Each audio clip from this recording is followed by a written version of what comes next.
I was born and raised in Siberia, Russia, one of the coldest places. And when I was 12, 14, you're talking about farm boy, like you're talking about like long arms, I work in the field. I think I have advantage in life just because I didn't have good childhood. And I think it's a huge advantage because when you grow up having everything, what's your drive? When you have that, hunger to get out of poverty, it will fuel you for life.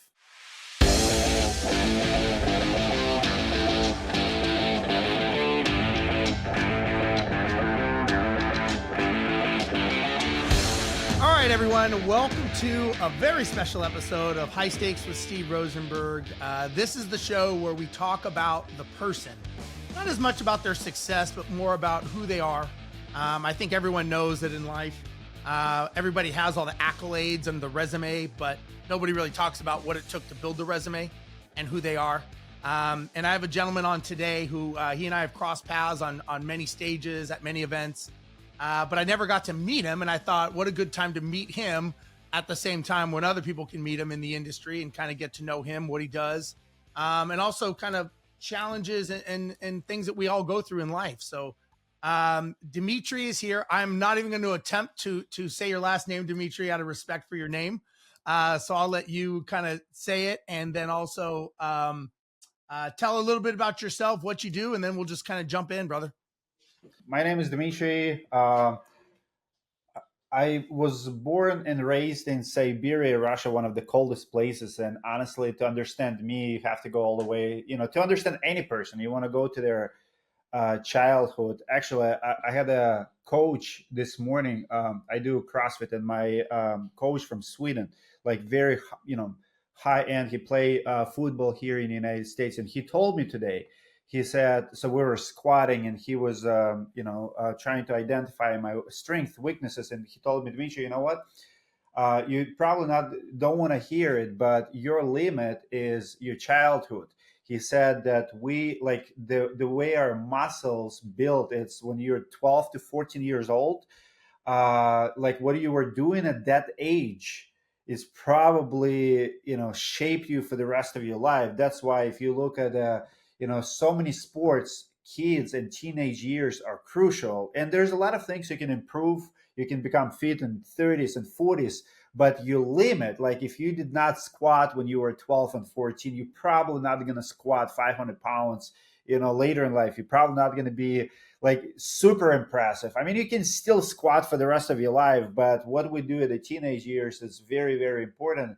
And it got me thinking because, when I was 12, 14, you're talking about farm boy, like you're talking about like long arms, I work in the field. I'm very good at bars, like bar muscle ups, whatever. So my gymnastics are good because it was what we were doing on the streets, do some pull ups, do some push ups. I'm good at all of that, but I've never lifted weights. So now, I mean, I can squat 385 pounds, but, Olympic weightlifting, I can clean 315 pounds, but I'm not going to be elite at Olympic weightlifting, but I can still improve, and I still do. But on the bar, I can still do 30 pull-ups, 40 pull-ups, because at age of 12, 14, that was my strength, like my grip strength, my arms, all of that.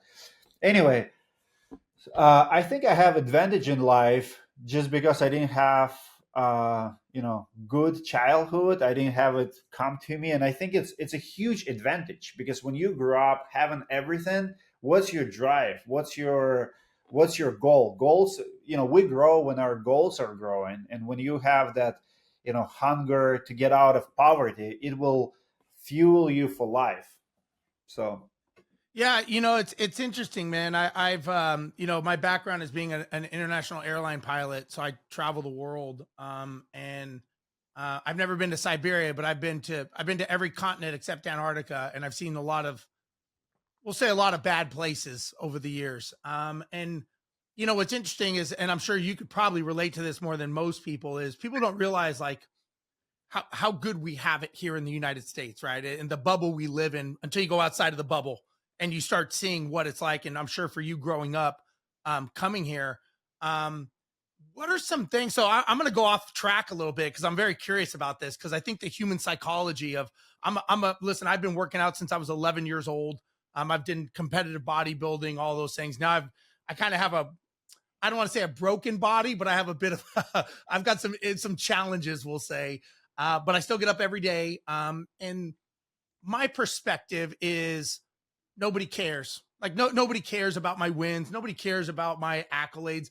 You know, if you tell me your problems, I'm going to go, that's great. I'm sorry to hear that. 5 minutes later, I'm going to go on with my own life, right? You're going to go on with your own life. We meet, we cross.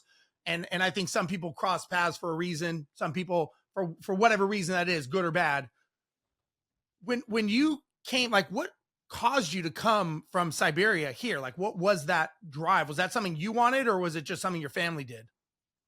Um, I'm the oldest of seven kids in my family, so I was the first one to college, the first one to university, and I did not see the future in my city. I saw how much my dad was working, and it was never enough. So I grew up in one bedroom apartment with I'm oldest of seven, so seven kids, one bedroom apartment, and my dad worked his ass off. Yeah. I hated the climate. I hated it's always gray. The sun is never there. Think about people often say why Russians are so moody and like gloomy, like we don't smile a lot. Well, why people at Hawaii is one of the happiest. They have a lot of sun. We have opposite. We never have sun. like it's actually affects you. You don't have vitamin D, so you moody. We need sun to be happy. And I would say, like, when I was a teenager, I hated everything. I'm like, I don't want to live in Siberia. I'll go anywhere. I'll go to Spain, Italy, United States of America. When we are young, we have that ambition, we have the drive to change our lives. So I wanted to change my family tree. So what happened was I moved to the United States when I was 22, and 10 years later I moved my parents here. So I'm that Nice. trailblazer in my family. So I got my brother here, my sisters here, but I was the one. Tommy Mellis and no, Ed Millett says the one, the book, like I'm the one. I'm the one. Like change starts with me. I was that oldest brother who wanted to take care of the sisters of siblings. Like I wanted to take care of my parents. I felt enormous pressure to take care of my parents and kind of like sandwich generation. Like I'm oldest, so oldest, we're responsible. We have to take Sure. care of siblings, and I'm thinking about my parents and I knew I'm not going to be able to do it in Russia. 20 years ago. Today is a different country, but so I got out. I got out, chasing American dream, came to the United States, and the rest is history. So I got two questions on that. The first question was a lot of people will talk about a problem and they'll bitch and they'll complain, but it only takes a second to make a decision about what you're going to do, right? People talk about being out of shape and I got to lose weight. I got to lose weight. But when they can't button their pants, they go, okay, shit, now I really need to do something, or their bank account is zero and they're living on the street with their family. So was there like a decision? Was there like a defining moment for you that said, okay, that's it. The decision is made and now I'm moving forward? Or was it like a slow burn? So I knew I have to get out. It was a well, by long process, I mean 1 year. So it took me 1 year to learn enough English to pass the interview. So like, it's not easy to go to another country. You have Right. to put a lot of things in place. You have to just like at competition. If you want to compete, you have to go through qualifiers. At competition, right? If you want to build a business, there's so many things you have to do. If you we don't accidentally get into colleges or start a businesses or move to another countries. So, but I set that goal up, and within a year, it was all or nothing. I did not have plan B. Like I actually, the program that I came to the United States have a two-way ticket. So I came to the United States that I supposed to go back after 4 months. I tore ticket in pieces, and I said, no matter what happened, I'll die in the streets of freaking Chicago. I'll be homeless in the United States, but I'm not coming back. And when I came here, I didn't have a job, I didn't have friends, I didn't have no one. It was literally me. Like I lived first month in the car, but it was not plan B. I remember I would call my parents living in a car and tell them how awesome I have it. I lied to my parents that I have a job. I lied to my parents so they don't worry about me, that everything was good. because I did not want them to worry. And we were freaking homeless at first, and then we made it. You know, it's interesting you said what you said about the ticket. You're the second person that I know that is a high level operator.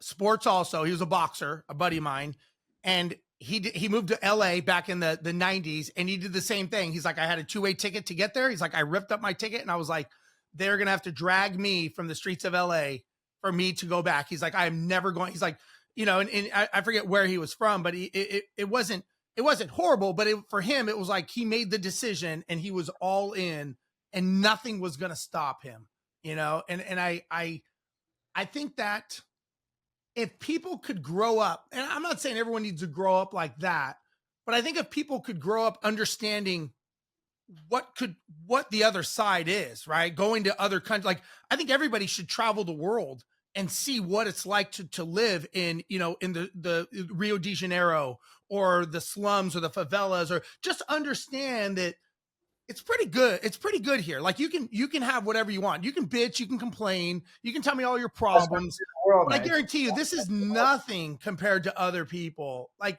so let me ask you this. So this is the second part of my question is when you were moving, the moves you were making, the maneuvering and bringing your family, and now who you are, is it for because you're going towards success, or is it the possibility, fear of loss of what you know, what I don't want to say you'll slide back into, but what you had? So are you going towards pleasure or going away from pain when you think about decisions that you make? Interesting question. I think that we as humans, we only can grow when our goals growing, right? So when I came to this, like, I'll give you one example. When I came to the United States, I have a goal to become a millionaire. And I told my dad, but then after 10 years in the United States, I'm like, there's too many damn millionaires. Like, I want to build $1 billion company. Why not? So I actually change. I evolved as we grow. You change plans. Like, we have to keep challenging ourselves. If we don't, the stagnation, the being in the same place, it kills you. And I would argue that this day and time, AI will kill the society, will kill all of us, but not in a way that we think it will kill, because AI creates jobs, creates wealth, creates this, right? So, like, when you can sit and do nothing, you actually degrade your brain. Everything Yeah. about you're going to decline fast. We're not built to do nothing. We're not built to have slaves and robots around us, Yeah. right? So that will kill us, because what are we going to do if you it was a cartoon where they put a lot of people on a spaceship and send them to another planet, and everybody in the gravity would become like obese, fat, because all they do is like watch TV, right? That's what's going to happen. The AI will kill us if we don't have to do anything. Because believe it or not, when think about this, I'll give you an example. If you're in the forest and you have to run from the bear, I would say there's a good things about it and there's a bad things about it, right? So bear is chasing you, there's only one direction to go. You know the speed you have to run from the bear not to be eaten. Like, the bear sets the pace for you, so it's survival mode. So yeah, it's a horrible thing that you have to run away from the bear. It's dangerous. You can be eaten, right? But on the other side, it's the best thing that can happen to you. You can figure out how to outsmart the bear. So we need the challenge in life. That's why the most successful people I know, people with the money, they live almost like that paycheck to paycheck mentality. Even if you're a billionaire, 100 millionaire, you should not get comfortable. Like most very rich people that I know, they live on that edge when they invest everything. Yeah. Like, literally, they'll live on $1 million a year lifestyle, but they will be worth 250, because you can't just sit and do nothing because you have $100 million. You will go back in your development so quick that you're not going to end well. We need that challenge. So to answer your question, pain, I, I bring pain to my life. I still, to this day, my mentality is I have to work in order to eat. Like, my wife, my friends say, You're so messed up, because if I eat. I'm like, I earned it today. And they're like, what do you mean you earned it? You're not supposed to earn your food. Oh, yes, I am. If I did not work out in the morning, I'm not having no sweets. I'm not having no pleasure foods. But if I want a croissant, if I want some chocolate, right? If I want to enjoy good meal on vacation, I better work my ass off. So I need pain in my life to enjoy the pleasure in my life. I need to run from the bear to have that satisfaction. But it's funny you say that because I love the human psychology of why we do things and pushing ourselves. And there's this perception that pain is bad. And people think people think, fear and doubt, we give it so much power, but we can't even see it. You can't see fear and doubt, but yet we give it all our power. When you think of, if you were to say like, oh, I'm going to America, I'm going to start my business, I'm sure so many people told you what could go wrong, but not many people said, you're going to be a multimillionaire. You're going to be something. That was probably the few, right? Because our brains are set to protect us from doing stupid shit. But we give fear and doubt so much power. And I'm like, why is pain, like you go to the gym, you're going for that extra rep, you're going for the pain. And when you're in pain, that is when you grow. When I give an example, like when people talk about, getting to the next level, I'm like, the identity and the person that you need to become is not in your rear view mirror. He's in those dark corners that you're afraid to go into. That is where the new you is sitting, and he's waiting for you. Whether you choose and you let fear stop you, that's on you. But we just like, it's so weird when you think about it. Like, we are geared to think pain and fear are bad. But what if it wasn't? What if that was actually the guiding light that said, you know what? You're on the right path. This is a sign to keep going. And that just, it charges me up because I think everyone's always, again, I think it's, sadly, I think we've become a pretty weak society. They say fear and laziness, or greed and laziness, are what cause people to fail. They're either greedy or they're lazy.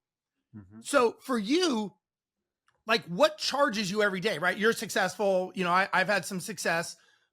I know what fucking pushes me every day. I just want to be a better version of the day before. And I refuse to accept that I can't do it. But what drives you? What is the thing that you go, man, I refuse to accept X? I would say meaningful work. I'm a workaholic.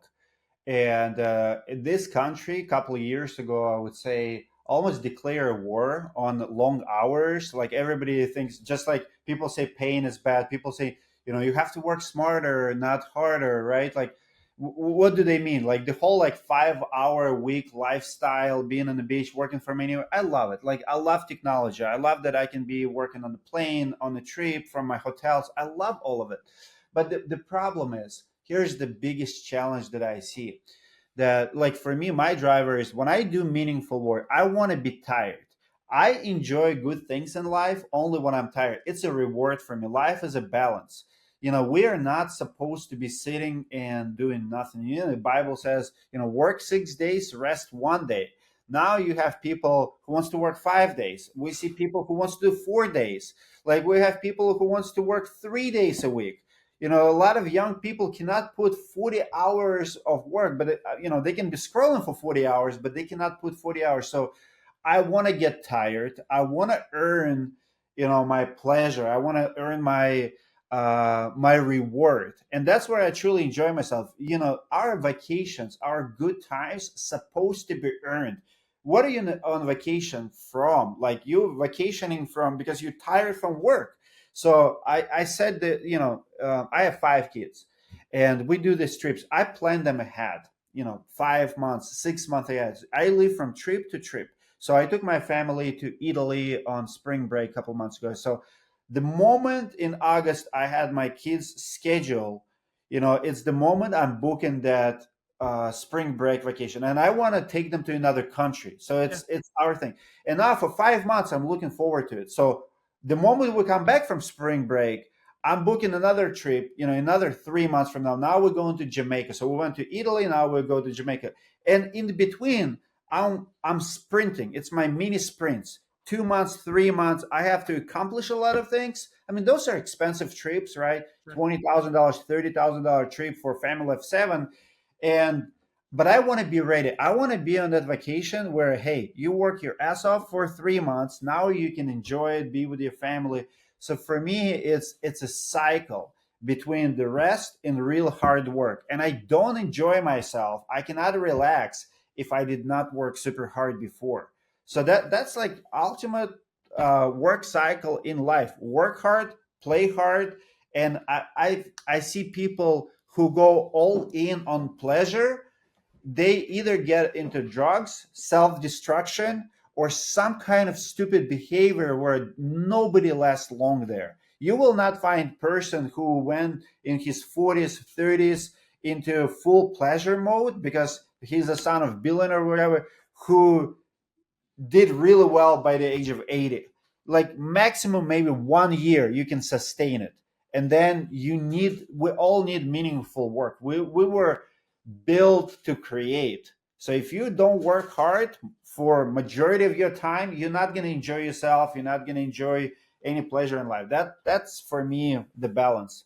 Yeah, I think that I completely agree with you, and I think we have been trained to be certain people, right? Like as entrepreneurs and hard drivers. And it reminds me, like people say, like, well, Steve, like when's enough? I'm like, well, you're gauging it on money. That isn't like, I don't gauge success on my bank account. I gauge it on my life. I think of us like sharks swim. That's what they do. They don't swim to a destination. They swim. They never stop swimming. You don't say tell a shark like, hey, you made it, so now you can relax. No, the shark just keeps swimming.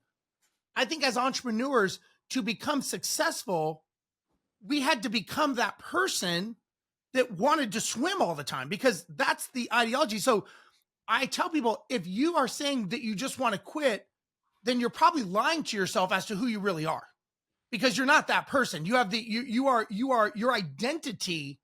So you're basically lying. You're either lying to me now or you're lying to me then, but you're lying because that's not you. Because the real you would say, okay, I made it here. What's next? What's next? What's next? Because it's kind of like you're a high performance machine. You don't stop being a high performance machine once you win a race. You want to win another race. So I completely agree. Let me ask you this. When it comes to business and making decisions, what would you say was one of the biggest pivotal, well, let me rephrase it. What was one of the biggest financial risks you took as an entrepreneur, and how did it work out? My latest business, directory.com. So I've been a roofing contractor for 7 years, from 2013 to 2020. I sold my roofing company to my general manager in 2020, and I went all in on this idea. Like I'm pretty much building new angels list, so I connect homeowners and contractors. So I went from being a contractor in the tech space. So now I have this big website that, to give you an idea, before we made any money on a website, I've been spending $30,000 a month just to build it. I'm talking about my development bill. Developers, yeah. Yeah, so I spent by now probably about $2 million of my own money, a little bit of investors, angels investors, and we turned profit on the year two. So like small but profitable. I went all in, and I decided to fix the biggest problem. So like we don't have household name, in a space like Uber or Airbnb. When people ask like where to find a roofer, well, yeah, there's Angels List with BBB, but those are not really trusted. They have 1 or 2% of the market. The trust was not even there, like to build it. Like you find someone on BBB, if he steals money from you, what are you gonna do? BBB is not gonna help you, and there's thousands of scammers on the platform. If you same with the Angels List, you hire them because they tell you they have the best contractors, but you're on your own when something happens. So I took my risk. Actually, I paid out 11 claims. We don't give bad recommendations. If you find a roofer on my website and he steals your money or you get a lien from, he doesn't pay his bills, file bankruptcy, you get a lien from supplier in your house, I'll pay that lien. So I've actually paid liens. So I up to $250,000 now. And so we take this huge risk. So we have 550 contractors on the website. We're profitable. They register jobs with us. We connect people every single day. I have a radio show now here in Minneapolis for the homeowners. So we're growing super fast. I've been doing it for 5 years, But that was the hardest thing because I like new challenge. I like, I feel like in the contracting world, I was doing 4 or 5 million a year. At that rate, I could set a goal to build a $50 million company, $100 million company. It did not motivate me. It's like I Sure. figured this out. That's not what I want to do. But this business really triggered me. So I sold my company and all in on this one. And so far, so good. So let me ask you this. Okay, so I got a couple questions. So the problem you solve, it sounds like it's the problem the client has is trust, right? So you're solving the trust variable. How do you solve it for the contractor to obviously they've got to be competitive and they've got to be able to guarantee. What do you solve for them to make it both happen? So they need leads. So the only reason people not going to buy from you is because they don't trust you. So like I'll give you an example. If a homeowner does not want to give you money, we have escrow services. So they literally can pay me and I'll pay you. Wow. So that's one of the services we do. So pretty much contractors put our badge. I'll show you. This is the badge, and Okay. it means something. So it's up to $250,000 guarantee. So last week I helped two contractors sell against BBB contractors. So if you have BBB badge and I have this one, what that BBB badge is going to? We have a lot of stupid accreditations, stupid badges, stupid associations. This is the real thing. If you're on it, I help my contractors sell the jobs. If they put it on their estimate, if they go in front of the homeowner and they say, hey, like if I go out of business tomorrow, your job is covered. Homeowner says so. I help contractors sell the jobs. We have leads for the contractors, and we guarantee the transaction, which is huge selling point. That's huge. Now, let me ask you this, so like, a bunch of storms are popping off all over the country right now. So leads are coming in and we all know that contractors, they're good at contracting. They're not always good at the business side of the world. So do you give them any coaching or guidance or anything about how to widen up their funnel to be able to operate with large volumes of business coming in? 100%. So every Monday we have a kind of school. I have over 300 contractors in the school. Every Monday for the past, I don't know, 4 years, I do group calls. So I always Nice. create topic. I always teach. So I've visited over 200 companies. So I'm huge on content. We have the biggest YouTube channel in the roofing space. So tons of content, 3, 4 videos a week. We manage 20 YouTube channels. We help contractors any way possible. We don't charge even for it. Like you can come for free. They all have my text number, so they can text me if they have. Because I want to know if you're going through hard times. If I Sure. recommend you, first of all, you have to maintain 4.5 stars or higher. If you start having issues, if we start seeing bad reviews, or you struggle in financial or whatever, you can book a call with me, and I want to help you. Like if you're struggling, I want to, before I recommend you, I want to fix you, I want to help you, I Sure. want to, otherwise we're in it together. I'm recommending you, and if you're struggling, we're struggling. Yeah, I like that because look, you and I both know the person you were at a $1 million company, you had to become a different person at a 4 million, $5 million company because you had to think differently. You had to think to scale and organization charts and structure. They may think that, a lot of times I think entrepreneurs, especially in the contracting space, they pull that I'm going to work harder lever. I'm just going to do more. And it's like, maybe that's the wrong lever. Like maybe working harder is not the answer. Maybe having a team around you and leveraging the team, which obviously it sounds like you do, that's great because there's just an assumption that because they started the business that they're going to know how to grow and scale it beyond what it was. But it's like to get here is not going to get you there. And you've got to think differently, walk different, act different, hire different, scale it. And so that's awesome that you do that. Where do you see them faltering most in that growth segment? And what revenue do you see as the biggest pivotal change for them? Well, there's many. I would say most of our contractors do 2 to 5 million, but we have giants who are doing 10, 15. I would say so. In the roofing space, it really varies. It's all over the board. There's a market limits, right? So if you're in Dallas, you can be, $50 million company. But if you're a small guy in Pennsylvania or a rural area with, Wisconsin population 100,000, you probably, if you're a $3 million company, you probably top contractor in a city. So a lot of guys, I find a golden kind of size 3 to 5 million for most, where 3 4 sales guys, very profitable. You can scale from there, but you have to change all the processes and break it all up. It's not hard to go from 3 to 7, but can your market support it? Sure. Is Can you support it with your time, and are you willing to work more and hire more and recruiting? Because why scale? Like, I'm against growing just for the sake. A lot of storm chasers are doing it. They go for $10 million and they'll do $10 million, but then they'll make the same profit as at $5 million. So was it worth it? Yeah. But we chase profit, not sales. I like that. And is it hard to get them to, because they see the flash, right? They see all the guys out there with the bling and the boats and the shit. And so they obviously want some, look, everybody wants to show their success. How do you get them to go, look, man, it's not about 10 mil if your margins are here. It's about 5 mil with margins here.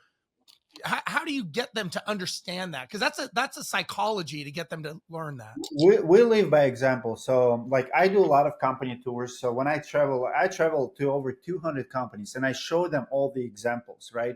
And I usually track people who are more conservative, retail businesses, a little bit smaller, a little bit less shiny. I don't attract guys with big trucks, big ego, Louis Vuitton. So I mean, Sure. I usually call them out because that's not the smart. Another part of my content is I talk about disputes a lot. So homeowners comes to me and they're like, Dmitry, I gave this contractor a check. So I actually review the contractors who failed and trying to teach a lesson why they failed. I have one right now. Homeowner in Atlanta gave this contractor $32,000 1 year ago. This guy's filing bankruptcy. I talked to him last week. He's like, Dmitry, I don't care. My bankruptcy will wipe it out. And if you follow him on social media, I mean, big boats, big truck, lifestyle is there. But here he cannot return homeowner $32,000. So I think we best learn by example. So I always teach my contractors, forget about Facebook, Instagram, and what they're showing you. If we have a lot of fake gurus in the industry, a lot of people who teach bigger numbers, the better, chase sales. I never, like, if I did $4 million in sales and paid myself six figure, 120K a year, and my business still made 270K, that was a good year, right? I see people doing 15, 20 million a year, and all they have is debt.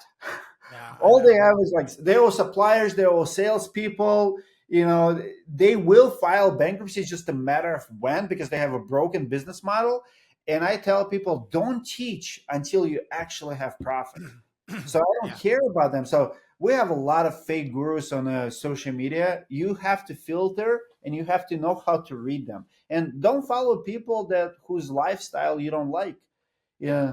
I agree, man. I look, I think you and I know some of the similar people out there, and I agree with you. I think there's, ego and pride are success inhibitors, right? I think that we want to look big and bad and proud for people, but like I said, I go back to the thing, nobody cares. Once they scroll past you, nobody cares, and the only thing you've done is soiled the only thing you have, which is your reputation and your name, for no reason. And I think that's horrible.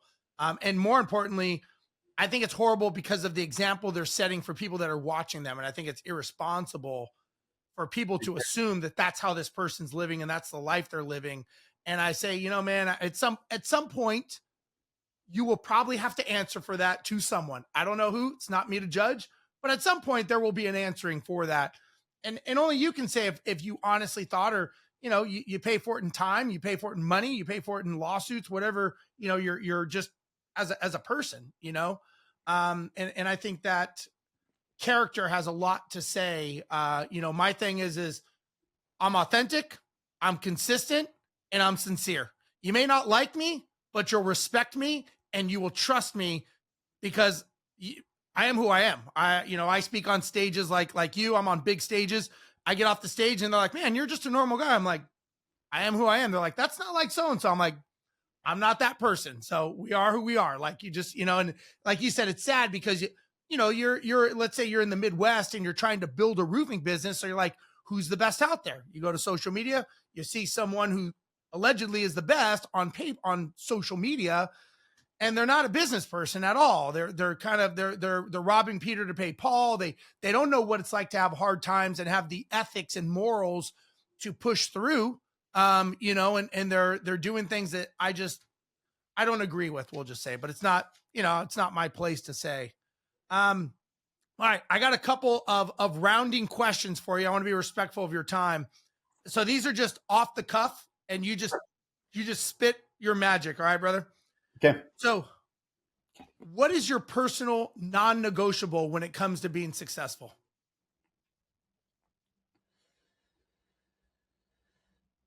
Never overpay for things. Like everything has a price. Like if you like, I don't care. Like I'll pay $5 for a bottle of water at the stadium. I don't think it's overpriced.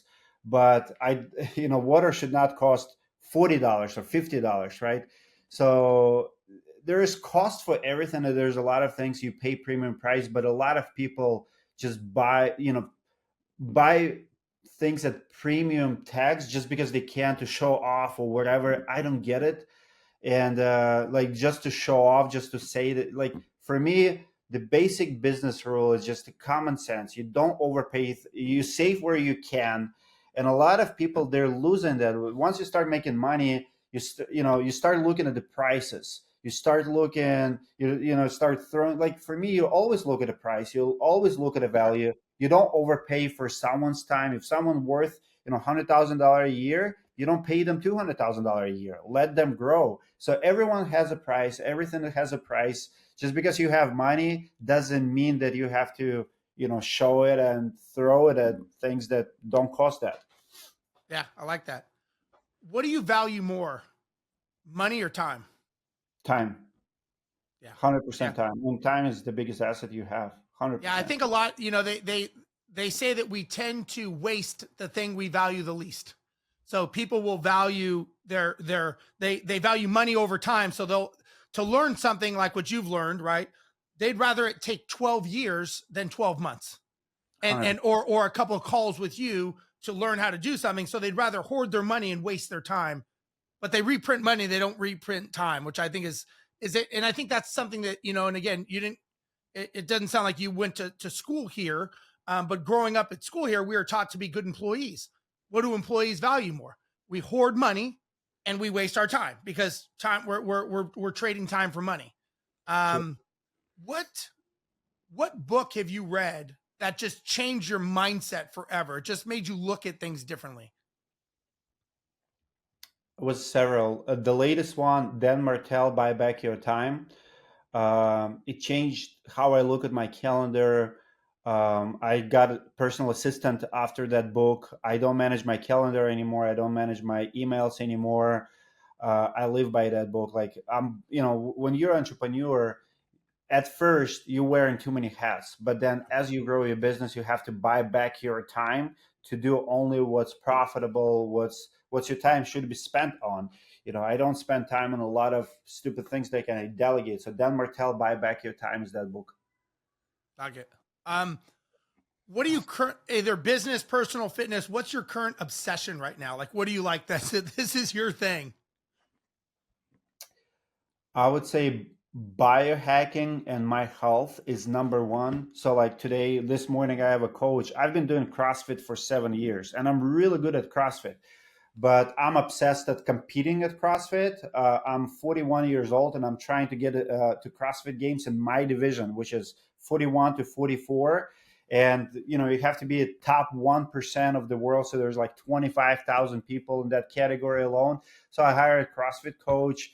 I pay $140 an hour, that rate. I also have a boxing coach. I'm really big at, like after 7 years, I thought I was good until I met one-on-one. And now I'm like, oh, like little techniques, because you're good, you may be like top 2% of the world, but to be top 0.005, it's that fine tuning. And, he's opening my eyes now on my weaknesses and, what I could do better. And I'm in shock. So the task he does on me, I'm like, man, I wish I knew, because I've been going to the class of 10 people with one coach, and now it's one-on-one. It's changing everything. So I'm lifting heavier, I do more, and I see like I have a better plan. So I would say CrossFit, fitness, overall health to the next level. That's my goal. I love it. And being around successful people, I try to be around more successful people than me, and I like to listen to them and understand how they think. And the common thing I hear is discipline and focus, Steve. They're like, whatever it is, whether you're in the gym, whether you are riding a bicycle, like whatever it is, be the best and be focused. Do not do a bunch of shit. Like, eye on the prize. And I always, as an airline pilot, I fly a Boeing 777. You want me focused on flying the airplane when I'm flying it. When I'm not, then you want me working on coaching entrepreneurs or whatever. But it's like, don't be on the coaching call when I'm landing the airplane. Focus, discipline, and then pivot. So I totally get it. All right, last question. When you're not in the room, or maybe when it's time for you to transition on to the other world, like, what do you want your kids to say about you? What do you want your legacy to be that you are talked about either in other rooms or about you as to who you are? That I was the hardest worker, that I wasn't lazy. Like, I worked so hard. I want my kids to see it. I want them to enjoy the fruit of the labor. Like, for me, there's two types of people, lazy and hardworking people. And I just don't want to be, I don't want anyone ever call me lazy. I work smart, but for me, just put in hard work, pass it on, build something meaningful. That's probably number one thing that I want people to remember, that their dad was working hard to build their. I mean, I changed my family tree. In my family, I'm caregiver. I take care of everyone. In my family, I'm probably that person who people will come to, when they need money or when someone dies or whatever. Like, I'll be the one who will be taking care of things. But I just want to work hard, not for myself, for everyone around me. Yeah, I love that, man. I love that giving mentality. That's very, very admirable. You should be very proud of what you've done. And I'm sure your family's very proud of you. Dmitry, man, thank you so much for your time today. I really appreciate it, and I value the conversations. So thank you. If people want to get a hold of you and watch your videos and see that, how do they find you? Anywhere in social media, Dmitry Lipinski. I have a website, dmitrylipinski.com, or Instagram, Facebook, YouTube channel, Roofing Insights, all of the above. My phone number is everywhere. I'm pretty easy to find. That's awesome. That's awesome. Well, thank you for your time. And for those of you watching on High Stakes with Steve Rozenberg, ask yourself, like, what's just one thing that you need to do and focus a bold move to change your life? It's the compound effect. It's small decisions done over time that will change everything about you. So to me, it's the time you start is yesterday. Like, you've got to stop allowing fear and doubt to creep into your life and dictate. Many of you are 6 inches from gold, and you just need permission from someone to say it's okay to be afraid, it's okay to be fearful, but it's not okay to quit, it's not okay to fail, in my opinion. So for everyone watching, thank you so much. I will see you guys next time on High Stakes with Steve Rozenberg.